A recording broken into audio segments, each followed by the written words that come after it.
Welcome to the Conversation Lab. I'm Don Schaefer.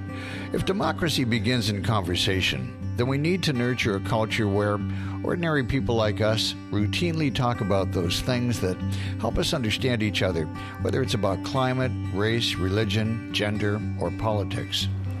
When we're trying to make sense of our city and the world we live in, every question comes with a set of assumptions about the nature of ourselves and our place in a larger world. The Conversation Lab provides a safe place to talk about some of those things. This program is produced by CFRO-FM in Vancouver. It's available on air and online on various platforms, and we appreciate the help of Vancouver's community groups.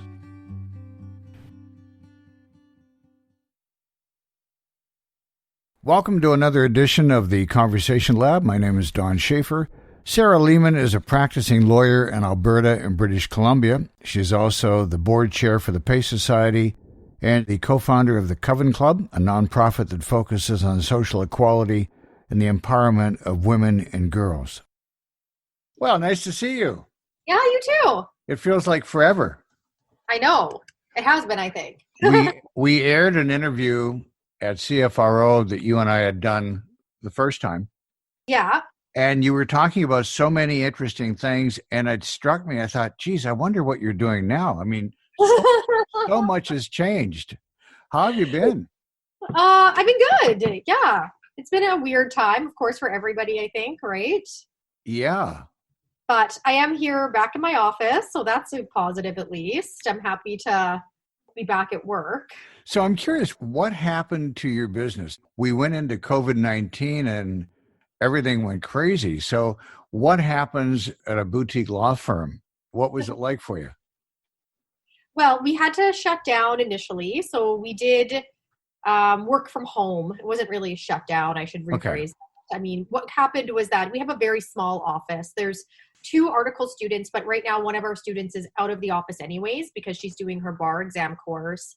I have a junior associate lawyer, and then we have 2 fellows who share office space with us. So we basically just decided that, it's probably best for everybody to just go work from home and work remotely. So that's what we did initially. We probably did that for about, like 2 or 3 months. I would just come to the office intermittently. I was pretty lucky because most of the things could be done remotely, given the fact that courts had shut down as well.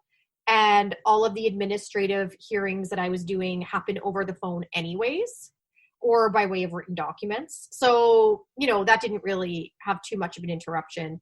But we're back in the office now. We started kind of coming in doing like split schedule shifts and setting up like, social distancing for clients who don't have the technology to just meet us on Zoom or over the phone, because some people still need to come in.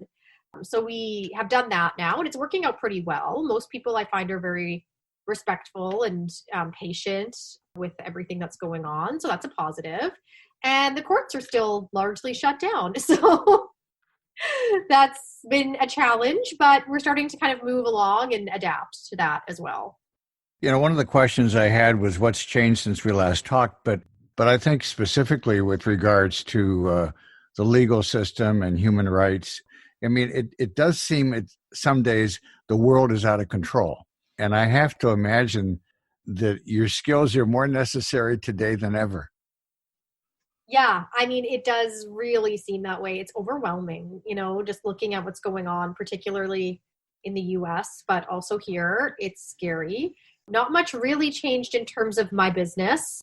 People are still, unfortunately, out there committing different offenses kind of at the same rate that they were before.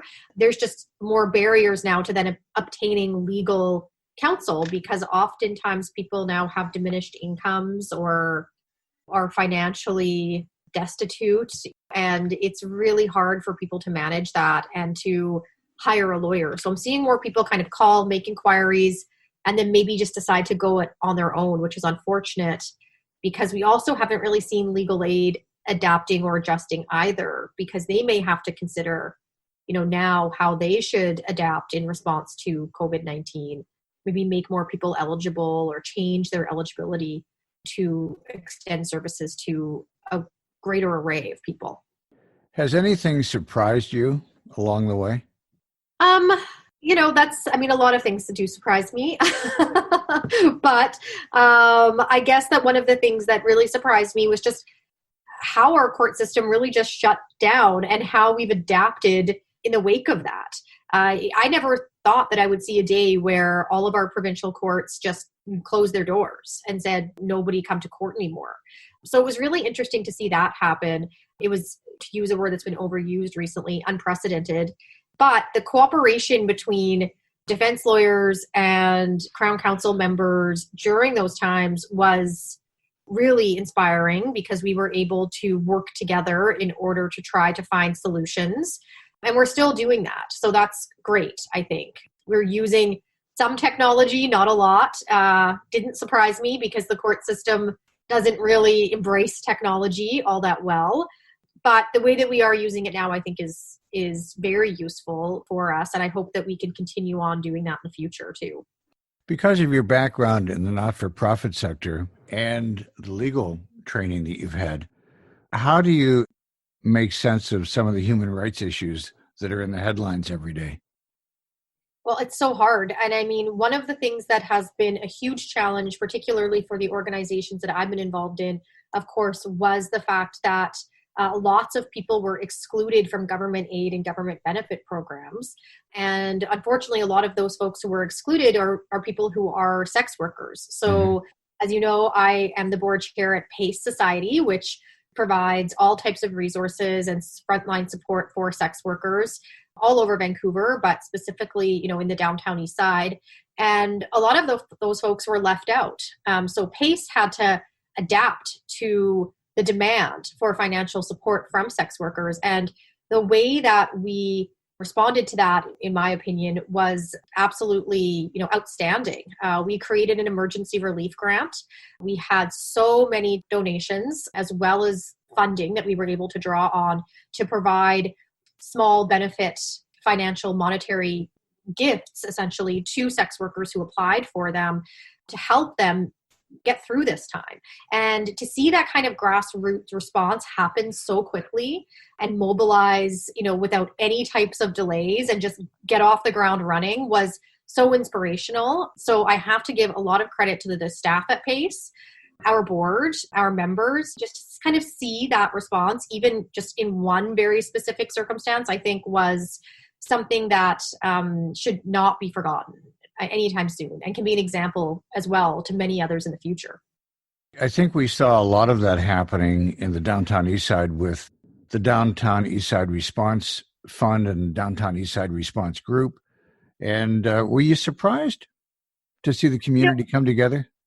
I don't think I wasn't really all that surprised because I know how resilient the people who live and work in the Downtown Eastside are and how resourceful they are and how quickly they can get the wheels in motion to make things happen. And it is, again, inspirational to see that because so oftentimes in other jurisdictions or areas, that's not the case. There's so much that stands in the way in terms of, red tape or, bureaucracy that blocks progress or change or rapid response. And to see the way the Downtown Eastside has responded has been, nothing short of remarkable.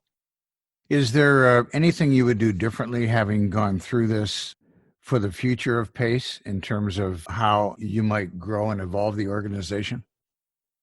Yeah, well, right now we're trying so hard to grow and evolve our organization in terms of its diversity as well, trying to make sure that we have marginalized voices, people who traditionally haven't been able to participate as fully in the process as we would like them to.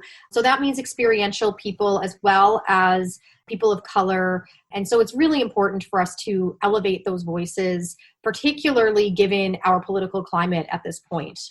It's always been a mission of PACE specifically, but I think that we need to see more of this everywhere in society. We need to see more marginalized voices being brought to the forefront. And that's one of the things that I know we're making a conscious effort to do. And it's interesting that all of these things came up at the same time as COVID. It's like we turned over one apple cart, now everything is toppling over at the same time. So it's just a radical restructuring, I think. Yeah, we've heard that adversity brings out the best and worst in society. And I think in this case, we're seeing some of the best, especially from the work being done in the downtown Eastside. What would you like to see change? I mean, will we go back to normal or will things change? Oh my gosh, so much that I would like to see change. I mean, I think that this has given a lot of people, including myself, time to pause and reflect on life as quote unquote normal. And it really wasn't all that healthy for many people, myself included, working around the clock, constantly on the go with a little to no downtime. It's stressful and it takes a toll on you. And I think it's important for us to slow down and think about our well-being, not just physically, but also spiritually and mentally, and to take the time to do those things. So working from home, has been illustrative of some of the things that we can do to better our health. And for some people, it's been really challenging and difficult. But I think it's important for us to pause on that and to think about how we could incorporate different rituals in our lives instead of just this rat race of running around. And also how we can support each other in our communities better. Because, I have seen a lot of people coming out to support one another and getting together to help each other through a difficult time. And I think those are the positive things we can draw from this. I know that the United Nations is really engaged and fully committed to 17 different sustainable development goals. I'm curious, how do you apply those locally? What do we do differently to help our local community? Well, I think that it's important for us to make sure that people are supported and that they are secure, financially secure, and that they have what they need in order to make ends meet. One of the biggest things when the COVID pandemic was declared and people were told, go home, was that they had some financial support that was available to them. And, we might look back years from now, and maybe regret having extended ourselves to such a degree when we're paying this back in taxes in the years to come. It's so important for us to make sure that people are supported, that they know that they have their basic necessities met in a manner that is proactive and in real time. One of the questions that struck me at the beginning of the pandemic was, how do you self-isolate when you don't have a home to go to? Well, I think that it's a difficult question to answer. Obviously, we would like to see housing for all people. Universal housing is a goal that I think is very important now more than ever. And seeing, again, the community response. And we now know that we have provincial government that's purchased, all of these old hotels, and hopefully they're going to be revamping those to get homeless folks into those spaces is so positive. It's so good to see that that's happening. It should have happened years ago. I don't think there's any simple answer to solving the homelessness crisis, particularly here in Vancouver, or even the unaffordable crisis. It's not just homeless folks who had a difficult time with this whole self-isolation, but we also have to think about people who were living in precarious housing situations. Yeah. Rates of domestic assault and violence went up during the pandemic, and that's also something that we have to consider as well. It's difficult for people to shelter in place if their shelter is not safe for them. So there's so many different issues facing people that often are invisible. And I think that this crisis brought those to the surface at least a little bit for us to see and address. So because there's so many issues, do you think more people are shying away or being numbed or blind to it? Or do you think more people are pitching in and trying to help? It's so hard to say. I mean, Yeah. a lot of people are, just tuning out. It's too much now, right? There's so much going on. Every time you turn on the news, it's something else that's just absolutely crazy. There was murder hornets, there was meth gators, there was everything else in the middle of this that people were freaking out about. And so I think it's easy to tune it out. But at the same time, there's all of these little things that we can do to help. And I think so many people are doing those little things, and we don't have to do it all. We can all do a little bit, and we can all help in our own small ways. Yeah, I mean, it's a question for all of us, is how has the last 3 or 4 months changed you? Have you gone through that reflective period and decided to do things differently? I think that I have to a certain degree, because I've definitely taken time now to just slow down and pause